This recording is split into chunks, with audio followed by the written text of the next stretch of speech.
దేవునికి స్తోత్రము, దేవదేవునికి వందనములు. ప్రభు అయినటువంటి యేసుక్రీస్తు నామములో మీ అందరికీ శుభములు తెలియజేస్తున్నాను. ప్రియ సహోదరి సహోదరులారా, ఈ ఉదయకాల సమయంలో దేవుని యొక్క వాక్యం సెలవుస్తుంది. మనము దేవుని యొక్క వాక్యాన్ని ప్రతి దినము, ప్రతి క్షణము, ప్రతిరోజు మన వాక్యాన్ని మనం వింటున్నాం కదా. వాక్యాన్ని విని దాన్ని ప్రవర్తించేవారిగా మనం ఉంటున్నామా? దేవుని యొక్క వాక్యం సెలవుస్తుంది, వినుట వలన విశ్వాసం కలుగును. నిజంగా దేవుని యొక్క వాక్యాన్ని వినినప్పుడు మన యొక్క విశ్వాసాన్ని మనం పెంపొందించుకుంటున్నామా? మన యొక్క విశ్వాసంలో మనం బలపడుతున్నామా? ఎందుకనంటే దేవుని యొక్క వాక్యం చేస్తుంది. దేవుడు ఉన్నాడని దెయ్యాలు నమ్ముతున్నాయి. ఇంకా వాటికి మనకి తేడా ఉంది.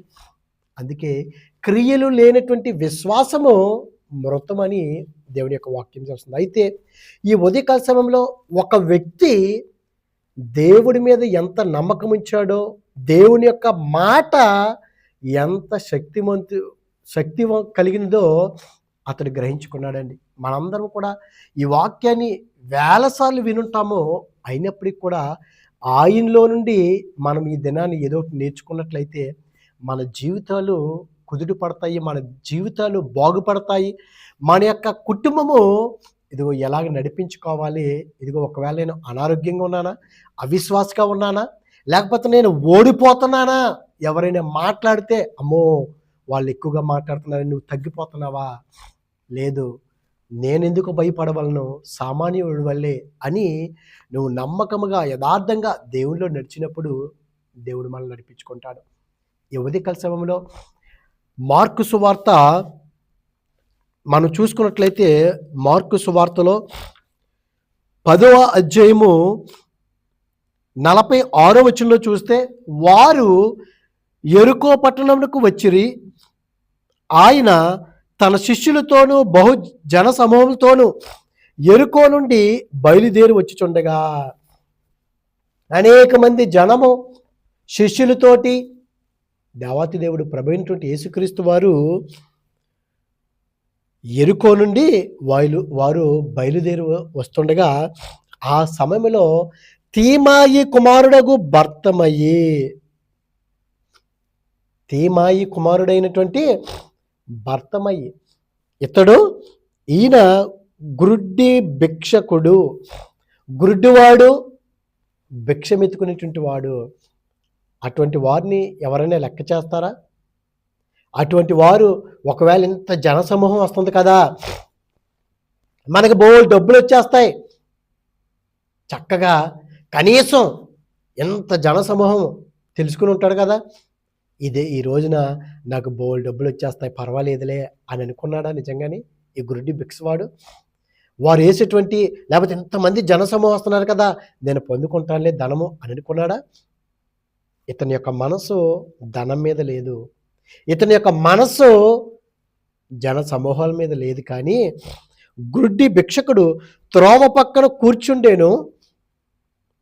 ఈయన నజరేయుడని యేసు అని వాడు విని, ఏంటి ఇంత జనం ఏంటి అని తెలుసుకున్నప్పుడు, నజరేయునటువంటి యేసు క్రీస్తు ఇదిగో ఈ మార్గము గుండానే వెళ్తున్నాడు అని ఎప్పుడైతే విన్నాడో, ప్రియ సహోదరి సహోదరులారా, వాక్యము మనం ఏదో వెళ్ళాము వినేసం కాదు, వినటము చాలా ప్రాముఖ్యము. వినేటువంటి వాక్యాన్ని మన హృదయంలో భద్రపరచుకోవాలి. లేకపోతే ఏదో వినేశంలో నేను నిర్లక్ష్య పెట్టినట్లయితే, ఇంత గొప్ప రక్షణను గనక నువ్వు నిర్లక్ష్య పెడితే దానికి తగిన మూల్యము నువ్వు చెల్లించుకోకుండా తప్పదు. అందుకే వాక్యం వినేటప్పుడు చాలా జాగ్రత్తగా వినాలి. ఏదో మన ఇష్టానుసారంగా వింటాం కాదు, పరిశుద్ధమైనటువంటి పవిత్రమైనటువంటి పరిశుద్ధిని గురించి మనం వింటున్నాము, వ్యర్థమైనటువంటి మాటలు కాదు. చాలా జాగ్రత్తగా వినాలి.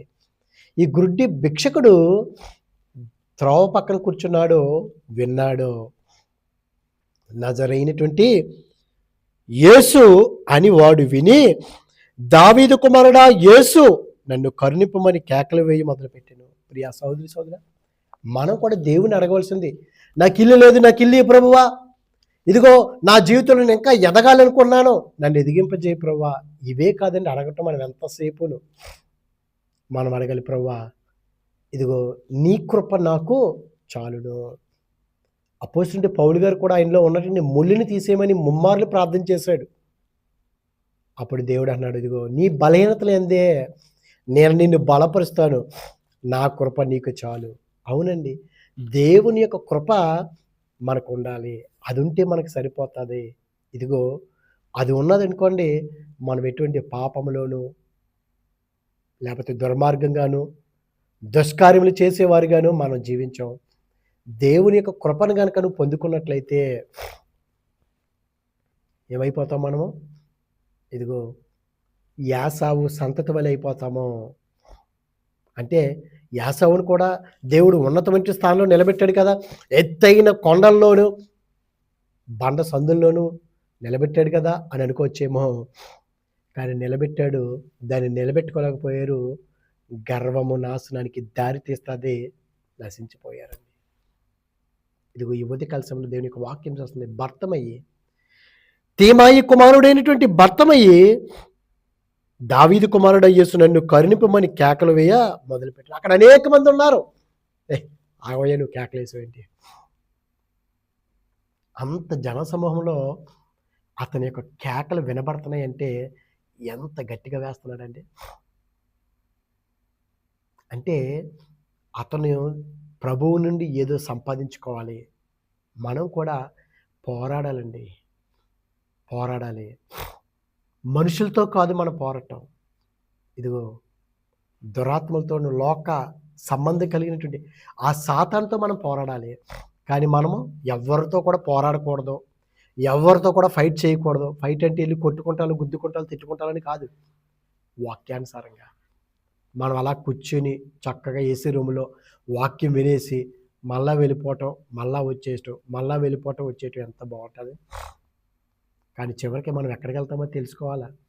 దేవుని కొరకు మనం ప్రయాసపడే విధంగా ఉండాలి. ఈ భర్తమయ్యి దావీదు కుమారుడా నన్ను కరుణింపమని కేకలు వేస్తుంటే, నన్ను కరుణింపు కేకలు వేయి మొదలుపెట్టిన ఊరకుండమని అనేకులు వాడిని గద్దించరు. కానీ వాడు దావీదు కుమారుడు నన్ను కరుణింపమని మరీ ఎక్కువగా కేకలు వేసును. వారు చెప్పి కొద్దిగా, కొంతమంది చూడండి అరుస్తూ ఉంటారు, మనం చెప్పి కొద్దిగా ఇంకా అరుస్తూ ఉంటారు, ఏడుస్తారు. అమ్మ ఏడొద్దామంటే ఇంకా ఏడుస్తారు. అలాగే ఇక్కడ ఈ భర్తమై కూడా ఊరకుండమంటే ఇంకా కేకలు వేస్తున్నాడండి.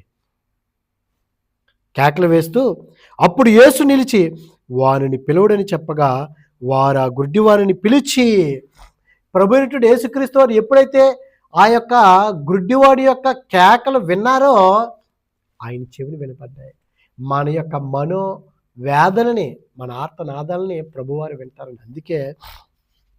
ఎందుకని వాళ్ళు ఊరుకుండము అని అన్నప్పుడు ఊరుకుంటే లేదు, యేసుక్రీస్తు వారు నన్ను దాటుకుని వెళ్ళిపోయినట్లయితే మళ్ళీ అవకాశం రాదు. అందుకే యెషయా గ్రంథంలో దేవుని యొక్క వాక్యం వస్తుంది, ఆయన దొరుకు కాలమున మనం ఆయన వెతకాలండి. ఆయన దొరికే కాలాన్ని మనం వెతకాలి. ప్రభువా నువ్వు తగిన కాలమందు, తగిన సమయమందు నా ప్రార్థన నువ్వు ఆలకించుతవని నువ్వు సెలవుస్తున్నావు. తగిన కాలమందు ఇదిగో ఆయన దొరుకు కాలమును కూడా మనం వెతికినట్లయితే, ప్రభువా విరిగి నెరిగినటువంటి మనసుతోటి నిన్ను వెతుకుతున్నానయ్యా, నన్ను ఒకసారి దర్శించు ప్రభువా అని మనం అడిగినట్లయితే తప్పకుండా ఆయన మనం దర్శిస్తాడు. ఇదిగో ఊరకుండము అని అన్నప్పుడు ఇంకా కేకలు వేశాడు. ప్రభువారు పిలిచినప్పుడు వారు ఆయన్ని ఇదిగో ఊరకుండము అని చెప్పినప్పుడు అప్పుడు యేసు వారిని నిలిచి వారు పిలువడని చెప్పగా వారు ఆ గుడ్డి వారిని పిలిచి ధైర్యము తెచ్చుకోవడము. అవునండి ప్రియ సహోదరి సహోదరులారా, దేవుడు మనం పిలిచినప్పుడు, దేవుడు మనల్ని ప్రత్యేకపరుచుకున్నప్పుడు, దేవుడు మనల్ని ప్రతిష్ఠించుకున్నప్పుడు, దేవుడు మనల్ని ఏర్పాటు చేసుకున్నప్పుడు, ఇదిగో దేవుడు నిన్ను ప్రత్యేకంగా పిలిచినప్పుడు మనం ఏం తెచ్చుకోవాలి? ధైర్యము తెచ్చుకోవాలి. అప్పుడే మనం సర్వాంగ కవచాలు ధరించుకోవాలి. ఇదిగో విశ్వాసమైన డాలుని మనం ధరించాలి. మనము ఇదిగో మనం ఇంకేం ధరించుకోవాలి? ఆ శిరస్త్రాణము, రక్షణ అనే శిరస్త్రాణము, హెల్మెట్ని ధరించుకోవాలి. ధైర్యం తెచ్చుకున్నట్లయితే, ధైర్యం తెచ్చుకోమన్నారు, లేచి ఆయన నిన్ను పిలుచుచున్నాడు, లెమ్మని వానితో చెప్పిరి. లేవాలని మనం ఎక్కడ కూర్చున్నాం అక్కడే కాదు, ఇదేనా పరిచర్య అనుకోకూడదు, వెళ్ళాలి. ఇదిగో మీరు వెళ్ళి సకల జనులకు, లోకానికి వెళ్ళి మీరు సువార్తను ప్రకటించమన్నాడు. సర్వలోకానికి వెళ్ళి, కూర్చున్న చోటే కాదు, మనం అయిపోయిందిలైన పని పర్లేదు అనుకుంటాం కాదని మనం ఎప్పుడు కూడా మనం వెళ్ళాలి. దేవుని యొక్క పనిని మనం చేయాలి, అది మన యొక్క బాధ్యత. లేచాడు, అంతట వాడు బట్టను పారవేసి, ఈ వాక్యాన్ని మనం అనేకసార్లు విన్నామండి. బట్టను పారవేసడం అంటే ఆ దినాల్లో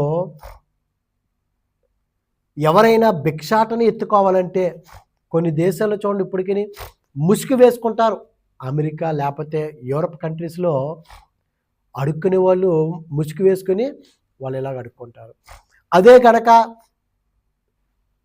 మన భారతదేశంలోనే చూసుకున్నట్లయితే అక్కడ అమెరికాలో బోర్డులు పెట్టుకుంటారు, లేకపోతే బోర్డ్స్ పెట్టుకుంటారు. అలాగే భారతదేశంలో కూడా బస్ స్టాండ్లో కానీ రైల్వే స్టేషన్లో కానీ పని చేసేవారు చూడండి, వారికి ప్రత్యేకంగా ఒక బట్టనిస్తారు, వారు ఒక డ్రెస్ని వేసుకుంటారు. వాళ్ళు తప్ప ఇంకెవరు కూడా అక్కడ పని చేయకూడదు, చేస్తే వాళ్ళు ఊరుకోరు, బ్యాడ్జ్ కూడా ఇస్తారు వాళ్ళకి. అదేవిధంగా ఆ దినాల్లో కూడా అడుక్కునేటువంటి వారికి కుష్ఠరోగం వస్తే ఏం చేసేవారు, ఇంట్లో పెట్టుకునేవారా, ఊరికి బయట అంటే అపవిత్రం కలిగినటువంటి వారని, వీళ్ళు పాపాత్ములు అపవిత్రులని ఊరి బయట పెట్టేవారు. అదేవిధంగా అడుక్కునేవారు కూడా, భిక్షాటం చేసుకునేవారు కూడా ఒక కోట్ ఇచ్చేవారు. ఎప్పుడైతే ప్రభువారు పిలిచారో నువ్వు ధైర్యం తెచ్చుకో అన్నప్పుడు లేచాడు, తన బట్టను పారవేసి, ఇదిగో నాకు ఈ పాత జీవితాన్ని, పాపపు జీవితాన్ని, నేను ఇక మరలా అడుక్కునేటువంటి బ్రతుకు ఎందుకు, యేసు యొక్క మాట విన్నాడు, విశ్వాసం తెచ్చుకున్నాడు, తన బ్రతుకును. మనం ఎన్ని వాక్యాలు వింటున్నామండి, ఆ దారి గుండా ప్రభు అయినటువంటి యేసుక్రీస్తు వారు వస్తున్నారు అని విన్నాడు, తన మనసును మార్చుకున్నాడు. అయ్యో నేను అడుక్కుంటే బోల్డ్ మంది వేస్తారులేదు అనుకోలేదు. మనం ఎన్ని వాక్యాలు వింటున్నా మనం ఎందుకు మారవటం లేదు, మార్పు తెచ్చుకోవట్లేదు, పాత జీవితాలని, పాపపు జీవితాలని ఎందుకు మనం విడిచిపెట్టట్లేదు, పారవేయట్లేదు? మనకంటే గుడ్డివాడే బెటర్ ఏమో, మన మనోనేత్రాలు ఇంకా తెరవబడలేదు. ఈ భర్తమ యొక్క మనోనేత్రాలు తెరవబడ్డాయండి. గుడ్డితనం అంటే ఈ లోకానుసరి చూపి అనుకోవద్దు మనము. భర్తమ యొక్క మనోనేత్రాలు తెరవబడ్డాయి, ఈయనే నిజమైనటువంటి రక్షకుడు, ఇదిగో ఈయన ద్వారానే తప్ప మరి ఏ మార్గంలోనూ మనము వెళ్ళలేమని గ్రహించుకున్నాడు, విన్నాడు ప్రభువు గురించి, ఆయన యొక్క గొప్పతనం ఏంటో, ఆయన ఎందుకు ఈ లోకానికి వచ్చాడు. మరి మనమండి ఎన్నో మాటలు, ఎన్నో వాక్యాలు మనం వింటున్నాం కదా, మరి మనం ఎందుకు మారట్లేదు? ఒక్క మాట యేసు వస్తున్నాడని విని ఎంత గొప్ప భాగ్యం అండి. అందుకే మనం దేవుణ్ణి అడగాలండి, ప్రతి దినము కూడా వాక్యాన్ని వింటున్నప్పుడు, ప్రభువా నాతో మాట్లాడయ్యా, నాకు ఒక మాట సెలవు ఇయ్యి ప్రభువా, నువ్వు ఆజ్ఞాపిస్తే చాలు గొప్ప కార్యాలు జరుగుతాయి. మనం అడుగుతున్నామండి, మనం ఎంతసేపు ఇహలోక సంబంధమైనటువంటి ప్రార్థనే చేస్తామో, ఇహలోక సంబంధమైనటువంటి ఆర్తనాదాలే, ఆ కేకలే. కానీ ప్రభువా నా గుడ్డితనము, నా మనోనేత్రాలు, ఇదిగో ఈ గుడ్డితనమే కాదు, ఇహలోక సంబంధమైన గుడ్డితనమే కాదు, ఇదిగో ఆత్మానుసరైనటువంటి గుడ్డితనాన్ని నాలోంచి తీసివేయి ప్రభువా, నా మనోనేత్రాలు తెరవండి అయ్యా. తనకున్నటువంటి ఆ బట్టను పారవేసి దిగ్గున లేచి, నేను మరలా అడుక్కునేటువంటి స్థితి నాకు లేదు, ఇంకా నా స్థితి మారిపోయింది, యేసు నన్ను పిలిచాడు. అవును కదండి, యేసు నిన్ను పిలుచుకుంటే, యేసు నీ దగ్గర ఉంటే, యేసుక్రీస్తు వారు మన జీవితాలు మారిపోతాయండి. కానీ యేసు దగ్గరికి మనం వెళ్తున్నాము, యేసు మన దగ్గరికి వస్తున్నా, మనలో ఎటువంటి మార్పు లేదు, మన బ్రతుకులు మార్చుకోవట్లేదు, మనం నమ్మట్లేదు. ప్రియ సోదరి సోదరులారా, ఒక్క మాట తన జీవితాన్ని మార్చేసింది. బట్టను పారవేశాడు, దిగ్గును లేచి యేసునొద్దకు వచ్చాను. ప్రియ సోదరి సోదరుడా, నీవు కూడా నీ పాపాన్ని పారవేసి, నీ చీకటి బ్రతుకును విడిచిపెట్టి, నీవు కూడా ఇదే రక్షణ దినము, ఇంత గొప్ప రక్షణ నువ్వు నిర్లక్ష్యం చేస్తే నువ్వు ఎలా తప్పించుకుంటావు? నీవిప్పుడే ఆ చీకటిలో నుంచి, మనం ఎంత మాత్రము చీకటి వారము కాదు, పగటి సంబంధులము. నేను పవిత్రుగా ఉన్నట్లు నేను పవిత్రుడును, ఇదిగో నేను పరిశుద్ధుని గనుక మీరును పరిశుద్ధులై ఉండండి అంటున్నాడు కదండి. ప్రియ సోదరి సోదరులారా, ఆ పాపపు జీవితాన్ని, చీకటి బ్రతుకును విడిచిపెట్టి యేసు యొద్దకు వచ్చినట్లయితే, ఇదిగో పాత రోత అడుక్కునేటువంటి మొత్తం విడిచిపెట్టి యేసు యొద్దకు వచ్చాను. నీవు కూడా ఈ ఉదయకాల సమయంలో యేసు యొద్దకు వచ్చినట్లయితే, యేసు ఆయన అడుగుతున్నాడు, నేను నీకేమి చేయగోరుచున్నాను వారిని అడుగుగా, ఆ గుడ్డివాడు, బోధకుడా నాకు దృష్టి కలుగు చేయమని ఆయనతో అన్నాను. అందుకు యేసు, నీవు వెళ్ళుము, నీ విశ్వాసం నిన్ను స్వస్థపరచునని చెప్పాను. కేవలం ఒక్క మాట విన్నాడండి. వినటం వల్ల విశ్వాసం కలుగుతుంది. ప్రభువారు కూడా అంటున్నారు, వెళ్ళు, నీ విశ్వాసమే నిన్ను స్వస్థపరుస్తుంది, నీ విశ్వాసమే నిన్ను బాగుపరుస్తుంది, నీ విశ్వాసమే నిన్ను ఉన్నటువంటి స్థితిలోకి నడిపిస్తుంది, నీ విశ్వాసమే నీ కుటుంబాన్ని మారుస్తుంది, నీ విశ్వాసమే నీ జీవితాన్ని మలుపు తిప్పుతుంది. ఎవరో వచ్చి నీ జీవితాన్ని మార్చరు, ఎవరో వచ్చి నీ జీవితాన్ని బాగుపరచరు. ఇదిగో నీ విశ్వాసమే, నీ నమ్మకమే నిన్ను మారుస్తుంది. ఇదిగో స్వస్థపరచని చెప్పిన వెంటనే వాడు త్రోవను ఆయన వెంట చూపు పొంది వెళ్ళాను. చూపు పొందుకున్నాడండి. యువతి కలిసంలో ప్రియ సోదరి సోదరుల, ఇదిగో నీవు కూడా ఆత్మీయ చూపును, ఆత్మీయ మనోనేత్రాలు గనక తెరవబడినట్లయితే, భర్తమై కూడా చూపును పొందుకున్నాడు. నీవు కూడా ఇప్పుడే దిగ్గున లేచి, అయ్యో ప్రభా, ఇంతవరకు లోకంలోనే నేను ఉన్నానయ్యా, ఇదిగో యేసు నిన్ను పిలుచుచున్నాడు, నువ్వు యేసు యొద్దకు వచ్చినట్లయితే, గొప్ప రక్షణ కనుక నువ్వు అందుకున్నట్లయితే, పొందుకున్నట్లయితే, రక్షణకు నువ్వు నడిపింపబడినట్లయితే, పరలోక భాగ్యము. అయ్యో ప్రభా, నా పాపాలు నేను విడిచిపెడుతున్నానయ్యా, నా పాప జీవితాన్ని నేను పాతి పెడుతున్నానయ్యా, నువ్వు నన్ను పిలుస్తున్నావయ్యా, నేను వస్తానని చీకట్లోంచి, ఆ బ్రతుకులో నుంచి నీ జీవితాన్ని మార్చుకున్నట్లయితే, నీ విశ్వాసమే నీ జీవితాన్ని మారుస్తుంది, నీ విశ్వాసమే నీ కుటుంబ పరిస్థితులు మారుస్తుంది, నీ విశ్వాసమే ఇదిగో నీ బిడ్డలు, నీ భర్త, నీ భార్య, నీ పక్కన ఉన్నటువంటి వారందరి యొక్క పరిస్థితిని మార్చగలదు. అటువంటి విశ్వాసం కలిగి మనం జీవించే వారికి ఉందాం. అటువంటి కృప దేవుడు మనందరికీ అనుగ్రహించును గాక. ఆమేన్. పరిశుద్ధుడా, ప్రేమగల తండ్రి, మహిమగల దేవునికి స్తోత్రాలు ప్రభా. గుడ్డివాడైనటువంటి భర్తమై ప్రభా, ఇదిగో దేవా, నీ గురించి విన్నాడయ్యా, విని కేకలు వేయటం ప్రారంభించాడయ్యా. ఇదిగో తనకున్నటువంటి ఆ బట్టను తీసి పారవేశాడయ్యా, దిగ్గును లేచాడయ్యా, నీ యొద్దకు వచ్చాడు. మేము కూడా ఇదిగో తండ్రి, మా పాత రోత పాపపు జీవితాన్ని విడిచిపెట్టి నీ యొద్దకు మేము రావటానికి మార్గం సారం దయచేయండి. మా విశ్వాసం ద్వారా మా జీవితంలో గొప్ప కార్యం మీరు జరిగించమని క్రీస్తునామమున అడిగిన పరమ తండ్రి. ఆమేన్, ఆమేన్. God bless you all.